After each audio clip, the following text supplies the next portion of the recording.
We'll get started. Good evening, everyone. We are continuing our study through Psalms. This evening, we're going to look at 4 Psalms. Psalm 122, 124, 131, and 133. I had a big introduction planned to go through this, and then David sent an email out and completely gave most of that away. So we can do one of two things this evening. We can skip the intro and jump into the study, and if we finish early, it's David's fault. Or what we're going to do, the option I picked, is we're going to assume that no one reads David's emails. And then we're still going to go through the intro. I want to give him a hard time, and he's not here. So 122, 124, 131, and 133, these are a part of a series of Psalms from 120 to 134, which are called Psalms of the Ascents, or Psalms of the Ascent. The 4 we're looking at tonight are ones that are attributed to David, that David wrote. So what are some specifics of these Psalms? What is Psalm of the Ascent? Well, it's a special group of psalms, and another word that they could be called is pilgrim songs. So these were psalms that the children of Israel would have sung on the road to Jerusalem during feasts, the annual feasts every year. And each one of these psalms, as they sing, have different themes, different meanings, but there's usually a progression through them from the time of the start of their journey all the way to Jerusalem. So we'll look at 122 to start. And again, just keep in mind that this is a song that they're singing while they're traveling, while they're going to Jerusalem. Jerusalem is established on this hill. So they're going up to Jerusalem, up to the temple, up to be with the Lord. Another thing that I saw too in my research is another way that these psalms could have been used or sung was not only when the children of Israel were making that journey to Jerusalem, but also the priests could have sang these as they were going up the temple into the holy place. Okay, so we'll jump into 122 and we'll start there. I was glad when they said to me, "Let us go to the house of the Lord. Our feet have been standing within your gates, O Jerusalem. Jerusalem, built as a city that is bound firmly together, to which the tribes go up, the tribes of the Lord, as was decreed for Israel, to give thanks to the name of the Lord. There thrones for judgment were set, the thrones of the house of David. Pray for the peace of Jerusalem. May they be secure who love you. Peace be within your walls and security within your towers. For my brothers and companions' sake, I will say, peace be within you. For the sake of the house of the Lord our God, I will seek your good." Okay. I think a pattern's been established for this class that I don't want to interrupt. So take just a very short minute or two to think about that, and then we will discuss. So looking at this in the beginning, how this starts out in the first few verses, what are some things that we can pull from this?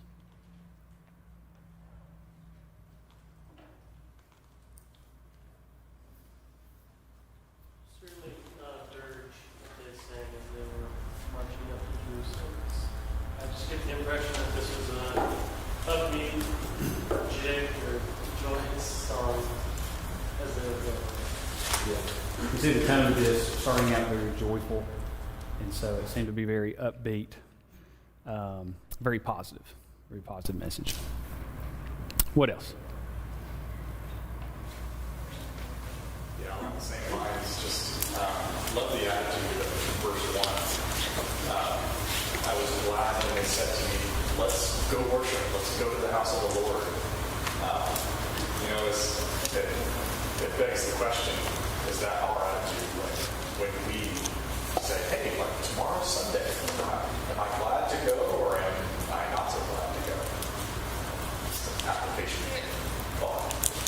they're traveling to the Lord. They put those cares aside, and they are focused on God, and they are rejoicing in the fact that they are going to get to go together and go to His home. What else do we see? I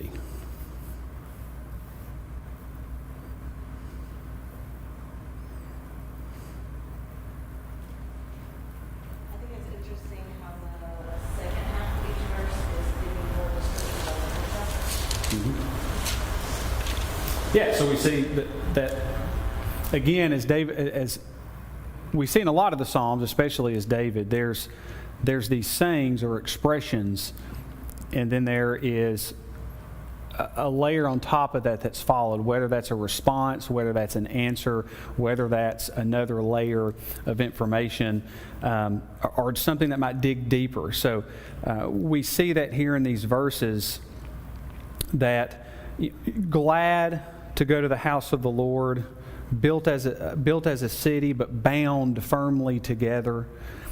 These descriptions of this place, and what we can pull from that. What do you see about kind of in the middle of this, verses 3 through 6? What are you seeing? They're joyful to go to the house of the Lord. What is causing that joy? The house of God is there. Okay. The house of God. I'm seeing the idea of it's solid, it's secure. Because it's saying we're standing, it's built, it's bound firmly together, it's set in place. So it's very secure and well established. Go there. Yeah. So we see this idea of security. They're going to a place that, if you look in verses 6, it says, "May they be secure who love you. May there be peace within your walls, security within your towers." So 3 different times, peace and security. David Lee? The Net version translates verse 3 to Jerusalem is a city designed to accommodate an assembly. And so you get the impression where it's like, we're going to this place that's for all of us. With a real, a sense of unity or camaraderie, whatever you call it. It's like, this is our place and it's made for all of us to be there. Right. So it's a city built for everyone. It's going to be strong based on everyone being there. We can see that idea of strong and is in number as well. Everyone's included. Everyone's going to be there, which is also a joyful occasion. We're going to hit on that again, that theme, and that's again in some further Psalms. Anything else? Wait. Great history there, because it was where the Jebusites were. It was very hard to capture. David captured and then built a house there, and they called it a house or the city because of that. But it has a long history even before that. But I just thought how much David was thought of by the people. And so every time they walked up there, they're going to the house of David, which is the house of promise, kingship and all that. Absolutely. Yeah, when you think about Jerusalem and being the house of the Lord, at this time, what God was trying to do for His people and trying to get into their heads was the fact that He is their God, that He will provide for them, that they shouldn't have to look to the nations of the world and those around them, that He is their King, He is their provider, He provides security, and He has been trying to prove that to them over and over. Well, here, David is writing and expressing. He even wants that for his brothers and sisters, those who are going with him. He's saying, "Peace be within you for the sake of the house of God." Anything else?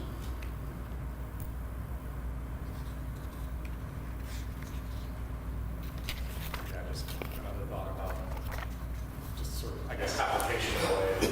Considering how we are the new Israel, we are the new Jerusalem. This is kind of a model for us in how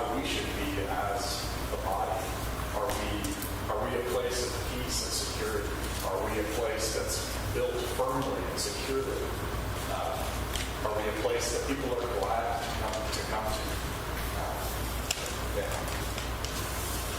Yeah, so this is a lot of the ways in these Psalms that we'll look at is a lot of foreshadowing of things better to come and things that we can still relate to in these Psalms.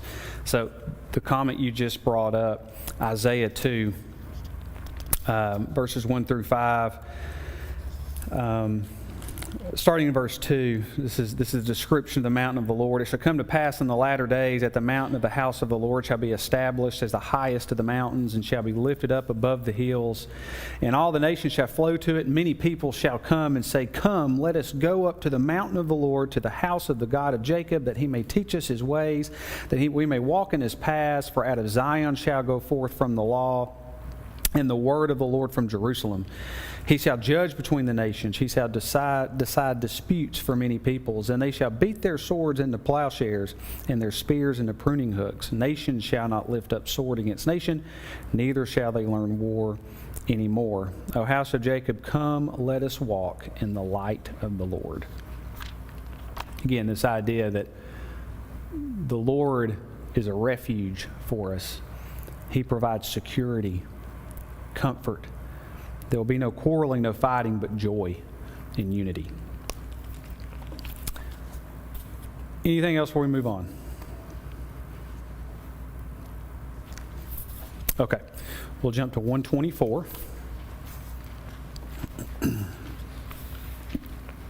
Psalm 124.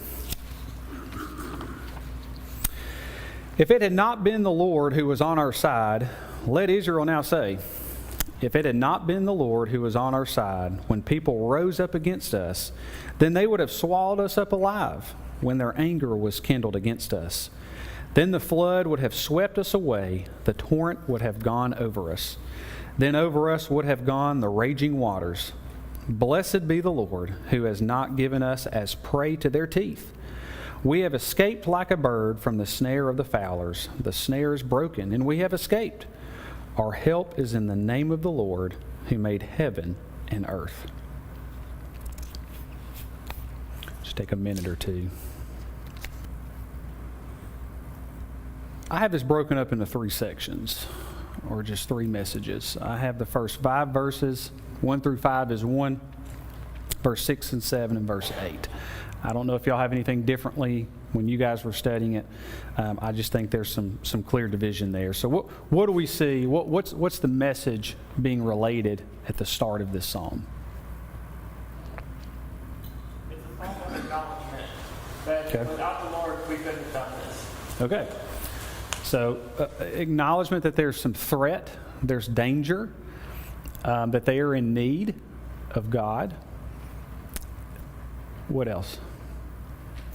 Debbie. Without ever coming out and saying it, it's obviously a song of thanksgiving. Right.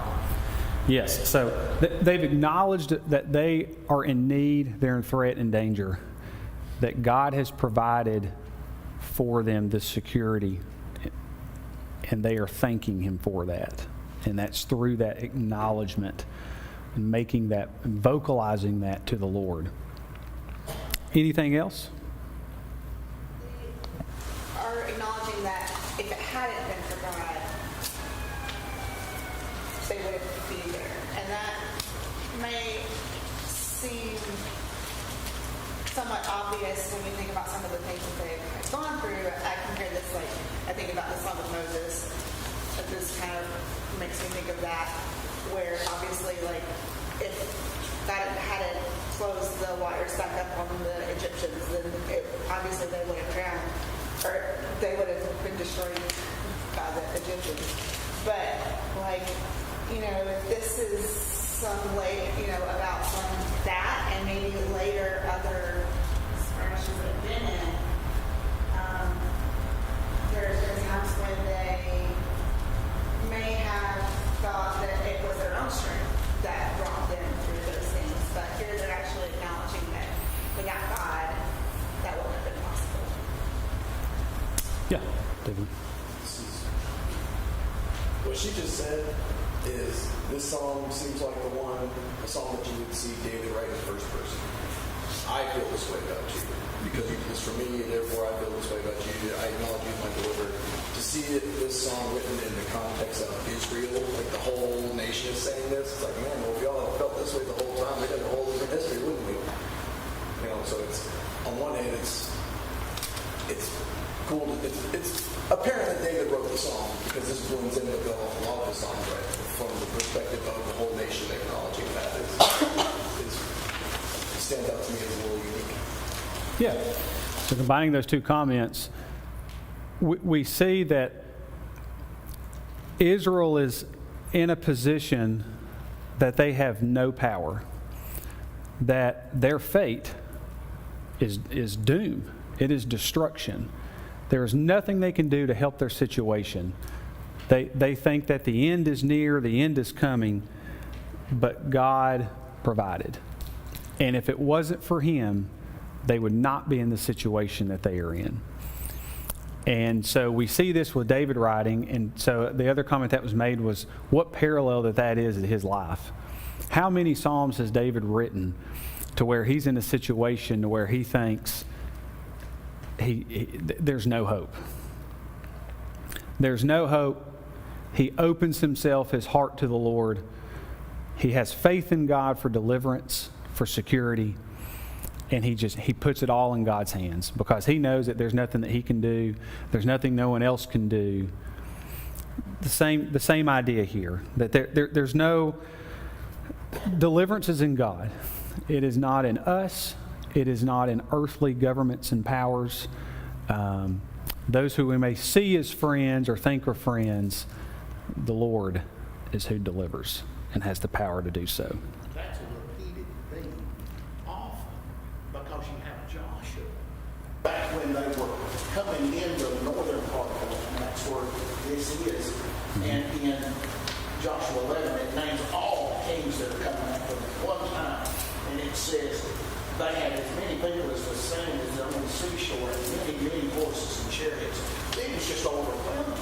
But then in 6 it says, but the Lord said to Joshua, do not be afraid of them, for tomorrow at this time I will deliver all of them slain before Israel.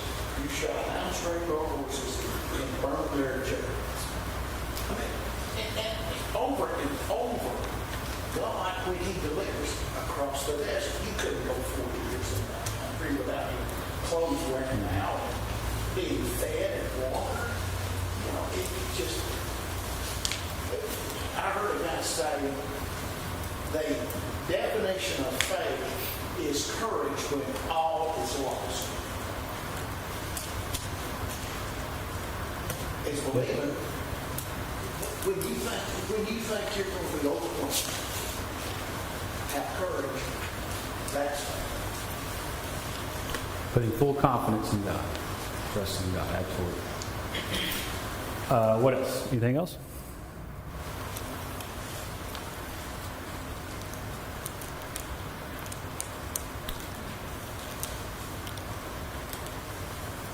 Verse 8, just to kind of conclude here. Again, first 5 verses, we see this danger and threat. Verse 6 and 7, we see the Lord delivering. In verse 8 is again this idea that we saw in 122 of having security, total security in God. Our help is in the Lord, in the name of the Lord, who made heaven and earth. Acknowledging God, His power, that He and He alone provides deliverance, comfort, security, and actual peace. Any last comments? I feel like it's a healthy thing for us to kind of ask this question introspectively sometimes, to think about like, where we would be without the guide rails that God has put in our lives and help us to stay away from certain things. If those weren't there and we were left to our own devices, what kind of lives would we live? It definitely gets the moral arrogance out of our system when we ask this question. Yeah, absolutely. He does far more than what we think to help us out in proving that. Anything else? Yeah. From both of these Psalms, it gives us permission, and along with 1 Timothy 2:1-2, to ask God that we lead peaceful lives. I've heard some people kind of discount that without considering the scripture, the importance of leading a peaceable life, that it enables us to do God's will as these have explained. Saying that, well, Christianity thrives with adversity, but that's up to God to decide. He has told us to ask to live peaceful lives so that we can live for Him and shine for Him. And it's okay to do that and to seek peace within the body and within our society. Yeah, great comment. Great comment. Anything else? Okay, let's move to 131.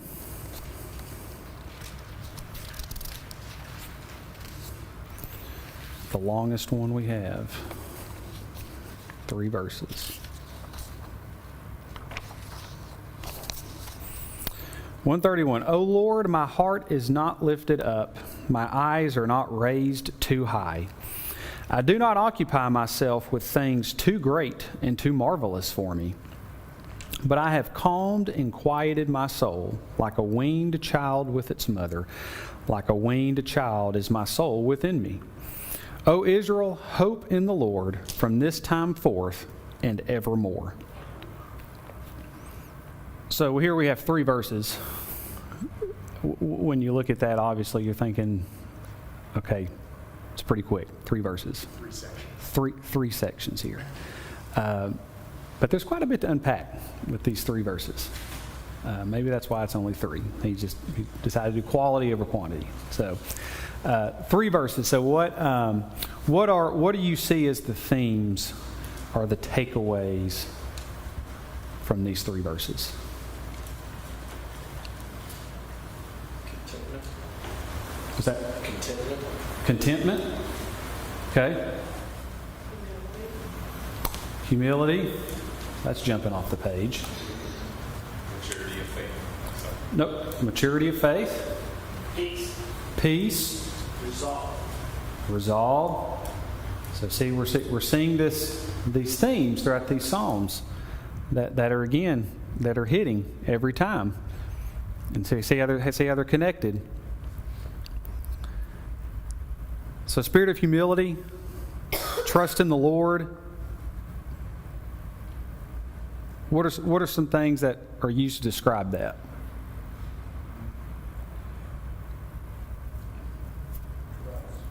I think some of that description comes in the weaned child concept. Yeah. A child that hasn't been weaned cries out because it's hungry, and very quickly that cry. we talked. I'm glad I told you. A child that hasn't been weaned cries out when it's hungry, and if they don't determine that you're solving that very quickly, they don't go, well, I guess I'll just wait patiently. They cry out more and they cry out louder. And so, here this idea of having a calm and quiet soul, that the soul has been weaned, is his trust in the hope of the Lord is such that he isn't constantly worried, is the Lord going to care for me? The weaned child doesn't cry out in hunger over and over again and kind of in discomfort and fear, because by that age, the child knows that when he gets hungry, the parent's going to feed it. Yeah. It doesn't have to make a big deal about the situation. And here, the soul is the same way. He can have comfort that the Lord will provide, because that's where we have hope. Yes. So I think it was really great that the example here is this idea of this child being weaned in its mother.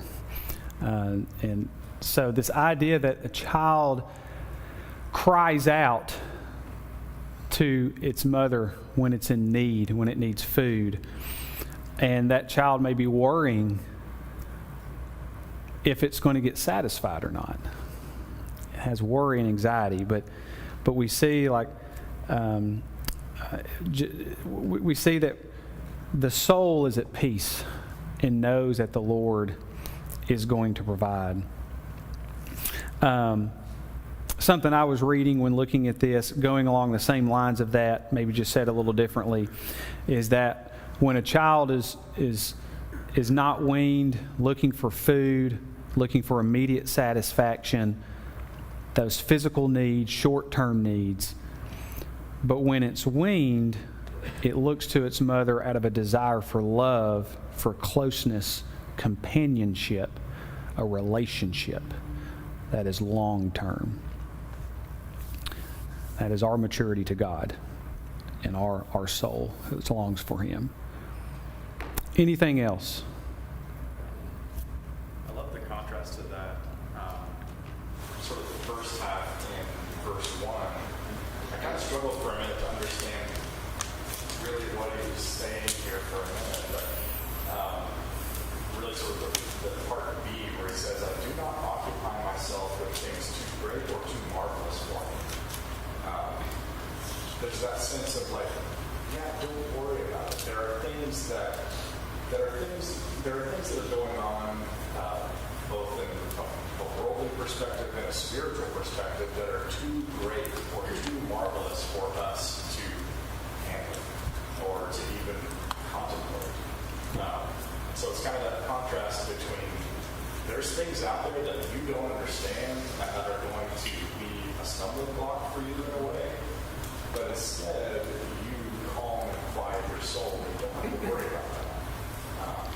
I think it's a really powerful concept.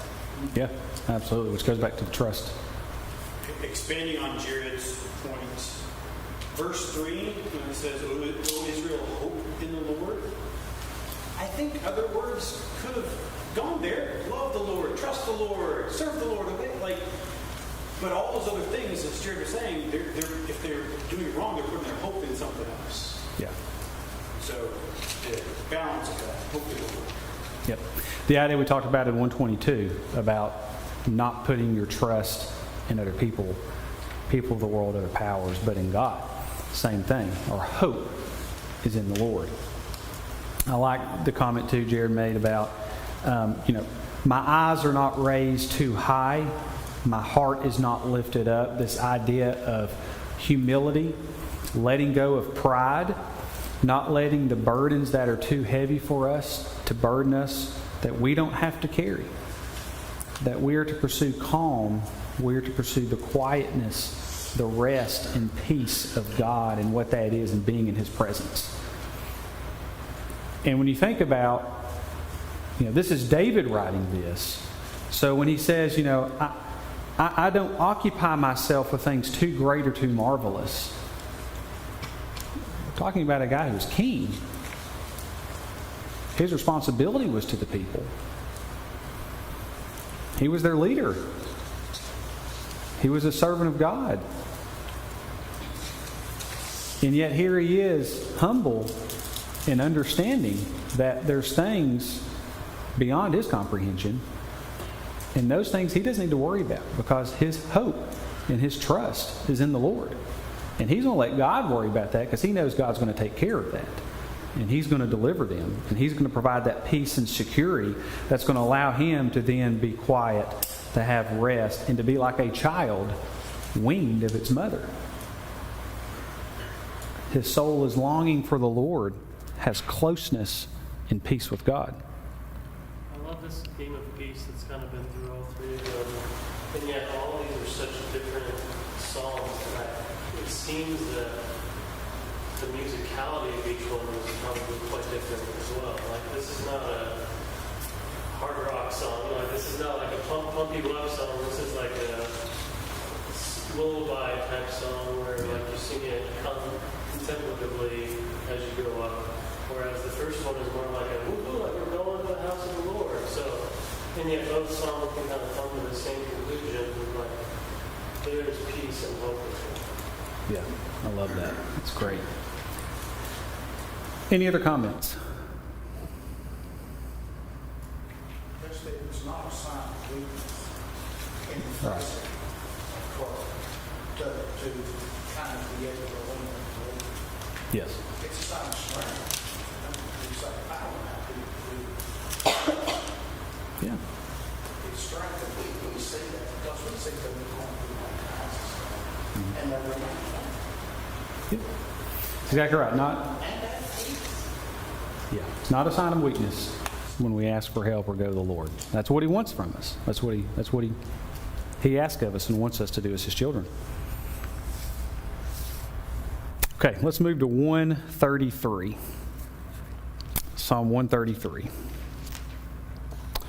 Behold, how good and pleasant it is when brothers dwell in unity. It is like the precious oil on the head, running down on the beard of Aaron, running down on the collar of his robes. It is like the dew of Hermon, which falls on the mountains of Zion. For there the Lord has commanded the blessing, life forevermore. Okay. So again, 3 verses, but a lot here.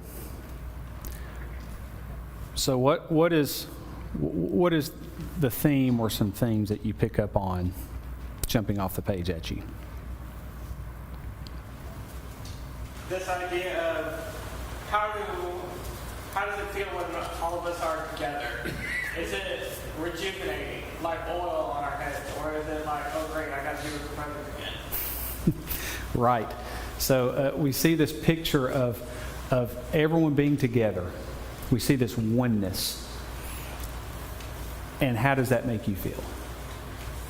That's a joyous thing. It's a good thing. It's not something that we should, I won't say the word hate, but just not like or just begrudgingly go to because we have to be with others or each other and our family. It's a joyful thing. It's something that we look forward to, that we long for, just like we long for being in the house of the Lord. One of the important aspects of that is we're doing that together. We're with other people. The real Lord's Prayer is when Jesus prayed for human, that thing would be wrong. I have a question. Why, Aaron? He didn't live in the time of Aaron. Is that a symbol of the spiritual unity because of the position Aaron held? That Yeah. it is peace from a face. Maybe there's an answer. One of the things that I think is like the coolest about this song is the idea of Aaron and the collar of his robes. If you go back to Exodus when God is talking about building the temple and the tabernacle, and He's giving the laws for the tabernacle. In there, He also talks about the clothing of the high priest,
this is important. It's all something that you like can get something different, like that's beneficial out of every time you sing this song. Yeah, great thought, great imagery there. Great application for us today in regards to being one together. We think about the house of the Lord. Today, I mean, that's us. We come together, and the Lord is with us, and we are the house of the Lord. Any other comments? Leviticus 8 also points out that it was the oil poured onto Aaron's head was for sanctification. So the oil used for sanctification? Yep. Leviticus 8:12. God's commanding. Moses is given instructions that he's sharing with Aaron and his sons in the 2 chapters there. And it just says that he put the anointing oil on Aaron's head and anointed him to sanctify him. Mm-hmm. Yeah. I think it's significant as well that Aaron is the brother of Moses, and he uses the term brothers in unity here.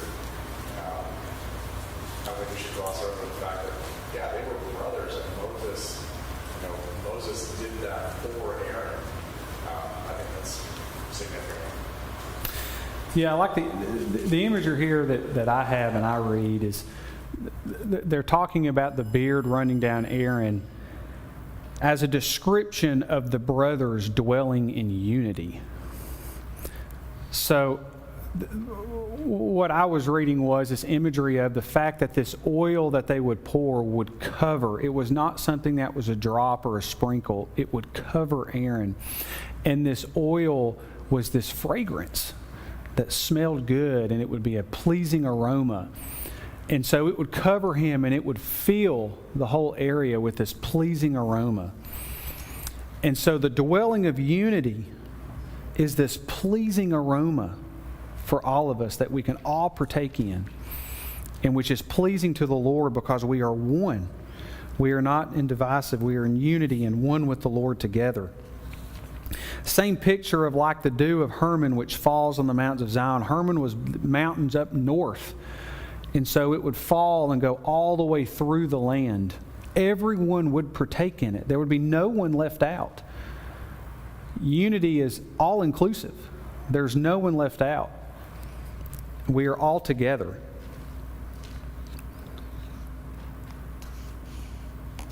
Any final comments?